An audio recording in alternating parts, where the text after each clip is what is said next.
बिस्मिल्लाहिर्रहमानिर्रहीम। आप देख रहे हैं हालात में हूँ सईद चौधरी। आज अफ़गानिस्तान से आखिरी अमरीकी जो हैं वो भी निकल गया है और वो कहते हैं को 3:29 पर दोपहर वाशिंगटन के टाइम के मुताबिक आखिरी त्यारा जो है वो काबुल एयरपोर्ट से प्रवास कर गया है। अब तालिबान जो हैं उनका जो झगड़ा है या लड़ाई है वो कैसे होने जा रही है, और शुमाली तहत वाली बात तो है, इसके अलावा भी कुछ कुव्वतें हैं जिनके साथ उनकी वो रॉकेट फायर शायर वगैरह जो हुए थे, वो कोई और ग्रुप है और वो है दाइश खरासान। ये क्या ग्रुप है और कैसे इख्तलाफ हुआ इनका तालिबान के साथ, इस पर बात करेंगे। और फिर गोरे बड़ी तादाद में पाकिस्तान आए हुए हैं, नेटो के फौजी वो 4-5 हज़ार के करीब, और वहाँ इस्लामाबाद के होटलों में इधर उधर ठहराया गया उन्हें। वो सरकारी पाकिस्तान रियासत के मेहमान हैं, फ़ोन शोन आता नहीं, लेकिन मेहमान वो पाकिस्तान के हैं। वो क्यों अपने जो उनके अपने मुल्क हैं वहाँ जाने के बजाय वो पाकिस्तान की तरफ उन्होंने रश क्यों किया, यहाँ क्यों आए, इस पर बात करेंगे। और कल जो हमने भी इलाक़ किया था GHQ में जो ब्रीफिंग थी कश्मीर कमेटी और दफाई कमेटी के अरकान जो पार्लियामेंटेरियन, उनके एजाज़ में, और कुछ लोगों ने बुरा महसूस किया, तजलील महसूस की। तो बहुत सारे लोगों ने पूछा हुआ है, ये एक रफ़ीक साहब हैं हमारे व्यूअर, उन्होंने पूछा कि यार उसका नाम बताना चाहिए आपको जिन्होंने ये उस बुरा महसूस किया है उसको कि जनाब हमें गाड़ियाँ पीछे खड़ी करनी है और ये करना है वो करना है वगैरह वगैरह। तो वो उन साहब से मैंने पूछा तो नहीं था खैर, लेकिन जो मेरे ज़राए वो बता रहे हैं कि वो जो सेनेट में पार्लिमानी लीडर हैं मुस्लिम लीग नून के आज़म ज़ीर तारड़ साहब, उन्होंने माजरत कर ली कि जनाब मैं इस ब्रीफिंग में शरीक नहीं होऊंगा। तो ज़ाहिर है वो उन्होंने कोई इंटरनल मीटिंग रख ली होगी, कुछ और रख लिया होगा, उन्होंने बहरहाल आगाह कर दिया था और GHQ को कि मैं नहीं आ रहा, मैं दस्तयाब नहीं हूँ। तो रीज़निंग देने की ज़रूरत तो नहीं होती, लेकिन जो वजह मालूम है वो यही है कि जनाब गाड़ियाँ और दूर पार्क करें और फिर वैगनों में बैठ के जाएं वगैरह वगैरह। कुछ लोगों को चीज़ पसंद नहीं होती। वो ज़ाहिर है वो वकील हैं, सीनियर वकील हैं, और वकला और आइन और कानून की बालादस्ती के लिए जो तहरीकें वगैरह चलती रही हैं माजी में, तो ये ज़ाहिर है लाहौर हाई कोर्ट बार के सेक्रेटरी रहे हैं, पाकिस्तान बार कौंसिल के अब भी मेंबर हैं। तो वकला का माइंड थोड़ा सा और होता है आइन और कानून के हवाले से, तो उस अपने जहन को इस्तेमाल करते हुए उन्होंने ये फ़ैसला किया कि मुझे नहीं जाना चाहिए था। बहरहाल मैंने वो नाम, आप लोग पूछ रहे थे कि जनाब उस मर्द मुजाहिद का नाम तो बता दें वो कौन है। तो वो मर्द मुजाहिद आज़म ज़ीर तारड़ साहब हैं, स्मार्ट मैन, यंग मैन, नौजवान लगता है, उम्र तो खैर वो सीनियर वकील हैं अब। तो दूसरी अब बात है कि जो वहाँ से फ़ौजें निकल के गई हैं अफ़गानिस्तान से, आखिरी फ़ौजी निकल गया है अमरीकी, तो उसकी तस्वीर भी ट्वीट की है अमरीकियों ने खुद ही, जनाब ये है हमारा आखिरी मुजाहिद जो फ़रार हो रहा है अफ़गानिस्तान से बाइज़ तरीके से। 20 साल यार बड़ा मुश्किल टाइम होता है खड़ा रहना। ये जो हम कहते हैं ना तालिबान जो भी उनके अपने नज़रिए पे वो 20 साल कायम रहे हैं और अब भी वो ही बात कर रहे हैं कि जो इस्लामी अफ़गानिस्तान और इस्लामी निज़ाम, वही बात जो 20 साल पहले कर रहे थे आज भी वो वही बात कर रहे हैं। और ये आपके लिए दिलचस्पी की बात होगी कि अमरीकियों के जाने के बाद जो काबुल एयरपोर्ट पे जिस दस्ते ने कंट्रोल संभाला है तालिबान की, उसका नाम है बदरी फोर्स 313। यानी वो उन्होंने मुख्तलिफ अपने जो जिहादी दस्ते हैं उनके उन्होंने अलग अलग नाम रखे, वो बदरी हैं। वो सबसे पहले जो हमारा ग़ज़वा बदर हुआ था उसकी निस्बत से उन्होंने उनका नाम बदरी फोर्स रखा हुआ है। तो वहाँ उन्होंने अज़ान दी है, नमाज भी पढ़ी है, और वो जो अमरीकी हैं वो जाते हुए वहाँ अपना जो जंगी साजो सामान था, तैयारे थे वगैरह वगैरह, वो सारे वो उनको नकारा बना गए। वो कहते हैं डिस्ट्रॉय करने का हमारे पास वक्त नहीं था, तो इसलिए हमने वो उनको नकारा कर दिया, वो किसी काम के नहीं रही। उनमें 73 तैयारे हैं और 70 जो हैं वो गाड़ियाँ, मसल्ह गाड़ियाँ वो हैं। और जो और बदकिस्मती की बात यह है कि आपको याद होगा कि चंद दिन पहले काबुल एयरपोर्ट पर रॉकेट हमले किए गए थे और उसको नाकाम बना दिया था अमरीकियों ने, जो उनका दफ़ाई निज़ाम है रॉकेटों का। तो वो रॉकेटों का जो दफ़ाई निज़ाम था वो भी नकारा कर गए हैं। ये एक मेरा ख्याल है कि एक बुरी खबर होगी तालिबान के लिए और तालिबान के हामियों के लिए कि अब अगर रॉकेट हमले होते तो वो अमरीकी दफ़ाई निज़ाम उन्हें दस्तयाब नहीं होगा। और flying safety and civil aviation के हवाले से ये बात की जा रही है कि सारा हमला निकल गया हुआ है और तालिबान के पास वो तजर्बाकार लोग नहीं होंगे, उनको किसी और मुल्क से मदद लेनी पड़ेगी अगर ऑपरेशनल करना होगा काबुल एयरपोर्ट को। तो ये ज़राए ये बता रहे हैं कि शायद वो पाकिस्तान या कतर किसी एक मुल्क से वो दरख्वास्त करे कि आर्जी तौर पे ऑपरेशन करने के लिए इसको काबुल एयरपोर्ट को हमें कुछ तकनीकी हमला दे दिया जाए।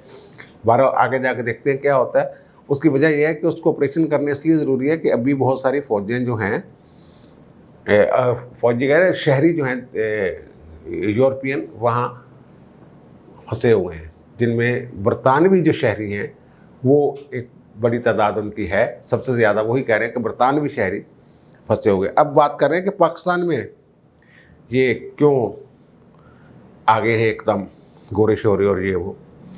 तो वो मैंने यह पता किया पाकिस्तान से, तो वो पता चला जनाब कि वो टाइम बचाया उन्होंने, वक्त बचाने के लिए। अगर फ़र्ज़ करें अमेरिका से फ़्लाइट तो 8 घंटे तो आने में ही लगना था एक त्यारे को, तो इसलिए उन्होंने, या करीबी ममालिक से भी अगर आते और फिर उसका जो सिस्टम था काबुल एयरपोर्ट का वो भी इतना फास्ट नहीं था जैसे हीथ्रो एयरपोर्ट नहीं थी। वो एक है तो जदीद एयरपोर्ट, लेकिन वो त्यारों की जो ट्रैफिकिंग है उसका वो कंट्रोलिंग सिस्टम उनके पास उस तरह का नहीं था कि हर 1 मिनट के बाद त्यारा लैंड कर रहा हो, 1 मिनट के बाद त्यारा उड़ रहा है।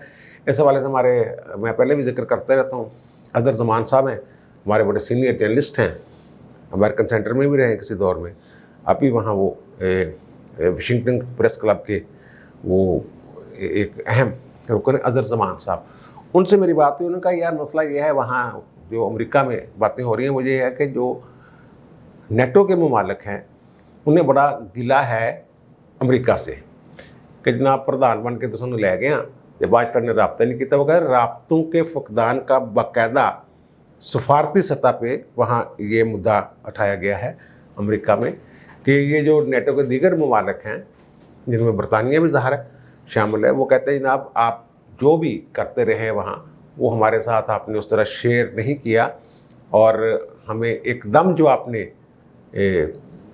11 सितंबर की बजाय 31 अगस्त करके सारी आखिरी दिन 31 अगस्त को करके निकाल लिया, तो हमें वो उस तरीके से प्लानिंग का मौका नहीं मिला, हमें प्लानिंग में शामिल नहीं किया गया। उन्होंने कहा जी वहाँ नेटो ममालिक जो अफ़गानिस्तान में उनके जो शहरी हैं या जो अफवाज थी, सारे ममालिक को अपनी अपनी पड़ी हुई थी, किसी को कुछ समझ नहीं आ रहा था। हर बंदा अपने तौर पे इन चक्रों में था कि 31 अगस्त से पहले पहले अफ़गानिस्तान से निकल जाए, जैसा कि अमेरिका निकल रहा है, क्योंकि मेन पावर जो थी वो तो अमेरिका की थी। वो उनको, और जो सबसे ज़्यादा हलाकतें हुई हैं वो भी अमेरिकियों की ही हैं, 2500 के करीब बंदे उनके मारे गए हैं, लेकिन 20 साल में ये तादाद बड़ी कम है। इसकी निस्बत उन्होंने ज़्यादा नुकसान पहुँचाया है तालिबान को या अफ़गानियों को। वो कह रहे हैं कि जनाब अब वो जो है ना अफरा तफरी थी, उसमें वही उन्होंने भी बात की है जो पाकिस्तानी हुकाम कह रहे हैं कि टाइम बचाने की बात थी और जितनी जल्दी वहाँ से निकल सकते थे। उन्होंने पाकिस्तान से ये रिक्वेस्ट की थी कि हमें आर्जी तौर पे यहाँ बंदे निकालने के लिए दे दें। वो जो होटलों वाली बात है, वो कह रहे हैं कि अमेरिका का अपना सफारत खाना जो पाकिस्तान में इतना बड़ा है कि 8-10 हज़ार बंदे तो वहाँ खप सकते हैं, लेकिन वो ये पाकिस्तानी हुकूमत ने शायद ये अच्छा इक़दाम किया है कि उन्हें अपनी नज़रों के सामने रखा है, अमेरिकी सफारत खाने के सुपुर्द नहीं किया। और वो कहते हैं कि टाइम बचाने के लिए, मैं फिर ये अर्ज़ कर रहा हूँ कि टाइम बचाने के लिए टाइम नहीं सीखा भाई जी साढ़े को, जितनी जल्दी हो सके निकलना। और उसके लिए सबसे आसान और करीबी जो था वो पाकिस्तानी था। और यूएई के हवाले से जो बात है कि उन्होंने भी, यूएई ने भी कोई 1 लाख के करीब जो है अफराद वहाँ से निकालने में मदद की है अफ़गानियों को।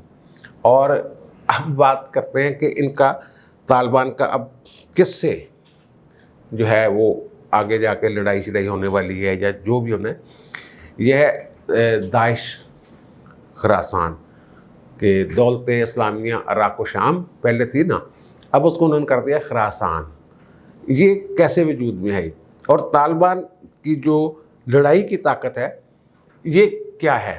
ये जब आज से 20 साल पहले अमेरिका आया है तो उस वक्त ये इनका असला वगैरह और दीगर ट्रेनिंग जो थी ख़ास तौर पे वो बहुत मौसर नहीं थी। तो ये एक बड़ा दिलचस्प वाक़या, मैं 9/11 के बाद कुछ दिनों के बाद यहाँ होते थे लाहौर हाई कोर्ट के मिस्टर जस्टिस आसफ जान, उनके घर शादी की एक तकरीब थी, तो वो बहुत करीबी अजीज़ हैं जहांगीर करामत के, जनरल जहांगीर करामत के। वो शायद समधी हैं या हम जुल्फ़ हैं, दोनों आपस में। तो मैं अखबार में था तो मेरे ज़हन में ये था कि यार कोई ऐसा बंदा मिले जो अफ़गानिस्तान की सही सूरत-ए-हाल हम पर वाज़ेह कर सके। तो मैं जनाब शादी का बहाना करके वहाँ चले गया और मुझे ख्याल था कि जहांगीर करामत साहब जो हैं वो ज़रूर आएंगे और मौका मिल गया तो बात भी कर लेंगे। वो रिजवान साहब एक होते थे हमारे साथ ही हमसाया अखबार था, उसके रिपोर्टर, तो मैंने कहा चलिए यार उनके चलो। हम गए वहाँ, जनाब करामत साहब मिल गए हम जाते ही।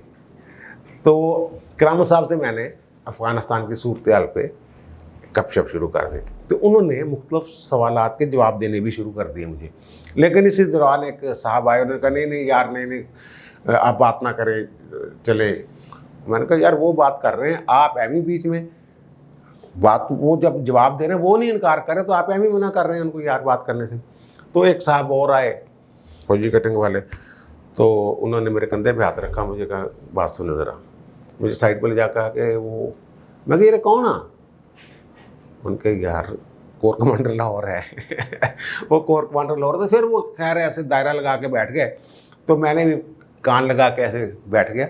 तो उन्होंने जो बात की, उन्होंने कहा जी जो इस वक्त गुरिल्ला वार तालिबान के हवाले से उस वक्त उन्होंने कहा था, और ज़मीनी जंग इनसे बेहतर कोई नहीं कर सकता, और अगर अमेरिका यहाँ फ़ौज दाखिल करता है तो वो इंतहाई गलती, बहुत बड़ी गलती करेगा, तो तालिबान उनको बच के जाने। लेकिन एक तरीका होगा, ये इनकी फ़िज़ाई जो ताकत है, वो कहते एक तैयार है, वो भी हेलीकॉप्टर टाइप है, वो भी उड़ता है, पता नहीं उड़ता तालिबान के पास। इनकी दफाई जो फ़िज़ाई ताकत है वो ज़ीरो है। पहले इनको फ़िज़ाई हमले करके मफलूज करना होगा। उन्होंने ये बताया प्लान, जो मैंने अपने अखबार में छाप भी दिया कि ये होगा। तो उन्होंने वही प्लान बताया अपने दोस्तों को कैसे उनको काबू किया जा सकता है। जो अमेरिका ने जो स्ट्रेटजी बाद में इख्तियार की, सेम उन्होंने वो बताया कि आप बमबारी करें, ये करें, अंदर से जासूस ढूंढें, वगैरह वगैरह वगैरह जो भी है। तो उस वक्त से मेरे जहन में ये है कि तालिबान के साथ ज़मीनी लड़ाई, क्योंकि उनकी एक एक हरफ जो था तबसरे का जनरल जहांगीर करामत साहब का, वो दुरुस्त निकला था। तो मेरे जहन में है कि वो जो इमेज मेरा जो बना था कि ये यार बंदा, क्योंकि ताज़ा वो भी फारग हुए थे, तो मुझे ये समझ आ रही थी कि वो जो उनका तज्जिया है, जो उनकी इंफॉर्मेशन है वो दुरुस्त है, और उनके साथ ज़मीनी अफ़गानिस्तान की सरजमीन पे जंग करना एक जुए शीट लाने के मुतरादिफ है, मुश्किल काम है। अब हम बात कर रहे हैं कि इनका झगड़ा किससे है। एक तो शुमाली इत्तेहाद वाले हैं, उनके साथ मे भी, वो तो सामने है ना, मुतहारब कुफ्ते हैं, आमने सामने बैठी हुई हैं, वो तो खुफिया नहीं है मामला। लेकिन जो दाइश खुरासान है, दौलत इस्लामी इराक़ व शाम, और अब खुरासान उन्होंने बीच में डाल दिया है।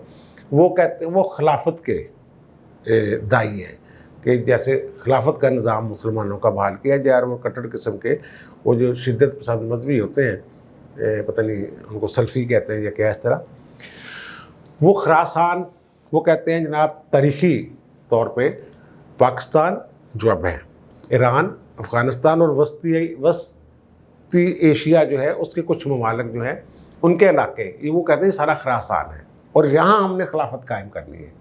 वो ये कह रहे हैं। ये 2014 में दाइश खरासान जो है, ये जो पाकिस्तानी तालिबान थे वो लोग जिनको, और तालिबान से नाराज़ लोग या तालिबान जिन्होंने छोड़ दिया था, उन लोगों ने ये दाइश खरासान के नाम से एक तंजीम बनाई थी। उसके जो अरकान हैं वो उस तरह सामने नहीं हैं जैसे शुमाली इत्तेहाद वाले हैं। तो वो जो UN की एक रिपोर्ट है उसके मुताबिक उनकी तादाद 500 से लेके चंद हज़ार तक हो सकती है, लेकिन वो लड़ने मरने के लिए तैयार रहते हैं। वो जनाब तालिबान के साथ उनको ये भी गिला है कि जनाब दोहा में आप 5 स्टार होटलों में बैठ के पुरतश माहौल में आप मुज़ाकरात करते हैं ना अमेरिका से, तो आपने जिहाद को खैरबाद कह दिया है। जिहाद छोड़ना तो बहुत बड़ा, वो कहते हैं कि जनाब जुर्म है इस्लामी नज़रियात के तहत, उनका ख्याल है। तो ये आपने बहुत गलत कर दिया है, सॉरी। तो उनके हमले शमले पहले भी एक दूसरे पे होते रहते थे, लेकिन वो इनको बड़ी बुरी तरह मार पड़ती रही है तालिबान से। अब भी हाल ही में जो तालिबान का जब कब्ज़ा होना शुरू है अफ़गानिस्तान पे, तो वहाँ कुछ जेलें चले तोड़ के भागने की कोशिश की है। तो 80 से 250 के करीब जो दाइश खरासान के लोग हैं वो सुना है कुछ जेलों में थे, वो मारे जा चुके हैं। और उनमें जो साबिक सरबराह है शेख अबू उमर दाइश के, वो भी एक इतला के मुताबिक उस फरार होने की कोशिश में मारे गए थे। अब ये उनके साथ मामला जो है वो जो होता है ना पॉइंट ऑफ नो रिटर्न, वहाँ पे हैं दाइश के साथ। वो मरने मारने और आखिरी हद तक जाने वाले एक शिद्दत पसंदों का ग्रोह है। और तालिबान की ये कोशिश है कि वो हथियार फेंक दे, क्योंकि इन्होंने एक फार्मूला ये दिया है कि अगर दुश्मन हथियार फेंक दे तो उससे माफ़ किया जा सकता है। यह कोई फतवा उनके पास मौजूद है, जो उनके अमीर हैं अब्दुल्ला साहब का, वो कहते हैं कि हथियार फेंकने वाले दुश्मन को माफ़ी होती है।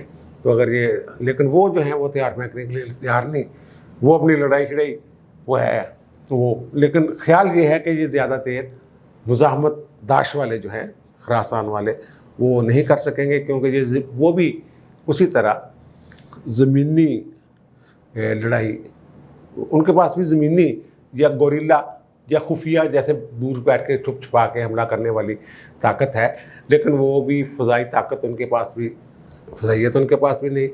और जो मैं माजी के 20 साल पहले की बात कर रहा हूँ जहांगीर करामत को, अब तो कहते हैं कि ये तालिबान उससे कहीं ज़्यादा मजबूत, कई गुना दफाई लिहाज से या फ़ौजी अस्करी लिहाज से मजबूत हो चुके हैं। तो अगर मैं वो 20 साल जहांगीर करामत साहब वाली बात ज़हन में रख के बात करूँ तो ये ज़्यादा देर उनके सामने दाश वाले टिक नहीं सकेंगे। बस शुमाली इत्तेहाद वाला मामला है, वो सुलह सफाई कहाँ होती है नहीं होती, मुज़ाकरात होते हैं, इक़्तिदार कैसे होता है, अब आगे कैसे करना है, पूरा इंफ्रास्ट्रक्चर जो है ये उन्होंने तश्कील देना है तालिबान ने। और फिर इनको तस्लीम करने का एक मामला आएगा कि तस्लीम कैसे करें, कौन करेगा, कैसे होगा। तो वो मैंने पहले शायद जिक्र किया था कि चाइना बड़ा नरम गोशा रखता है उनके, और अगर वो उनके साथ माहदा करते हैं, वो जो उनका एक ग्रुप जो इस्लामी सिंकियांग में कार्रवाई कर रहा है, वो भी अमी बस वो नाम की हैं, वो रह नहीं गई, उनसे लातल की, वो तो पहले ही तालिबान इख्तियार कर चुके हुए हैं। और फिर वहाँ उन्होंने सरमायाकारी का जो एक मुख्तलिफ एक लोगर में तो शायद उन्होंने वो कर भी रहे हैं पहले भी, कोई मादनियात के हवाले से कानकनी वगैरह के, और दीगर महादे और अमेरिका, दाश और अलकायदा वो अब सामने आ गए हैं चीज़ें कि वो एक दूसरे के मुखालिफ हैं। और अगर अलकायदा की कमर तोड़ने के लिए या उनको ख़त्म करने के लिए और दाइश की बेखकनी के लिए अमेरिका की ख्वाहिश पर तालिबान, बल्कि अमेरिका की ख्वाहिश पर वो खुद ही पंगा ले रहे हैं, तो अमेरिका भी तालिबान के साथ हाथ मिला सकता है। हेलो, और बरतानिया ये पहले ही कह चुका है कि अगर ताकत के बगैर काबुल पे कब्ज़ा करते हैं, लड़ाई के बगैर, तो फिर उनको तस्लीम करने या उनसे तलक़ात के हवाले से ये सोचा जा सकता है। और पाकिस्तान भी वही लाइन लेगा जो चाइना लेगा। वो हमारे भी मुख्तलिफ मफादात ज़ाहिर होंगे। एक तो ये कि अमन होगा अफ़गानिस्तान में तो हम भी कुछ सुख का सांस ले लेंगे, और चाहे अफ़गानियों के ज़रिए जो भारत वारदातें करता था उसके ख़ात्मे के लिए अफ़गानिस्तान जो तालिबान है, अफ़गान तालिबान, उनकी मदद या उनके को रिलीफ देने के लिए पाकिस्तान जो किरदार अदा कर सकेगा वो करेगा। इंशाअल्लाह मज़ीद तफ़सीलात आती हैं तो मज़ीद बात करेंगे, और इस वक्त तक सरदस्त इतना ही। शाम को दोबारा मुलाकात होगी। अल्लाह हाफ़िज़।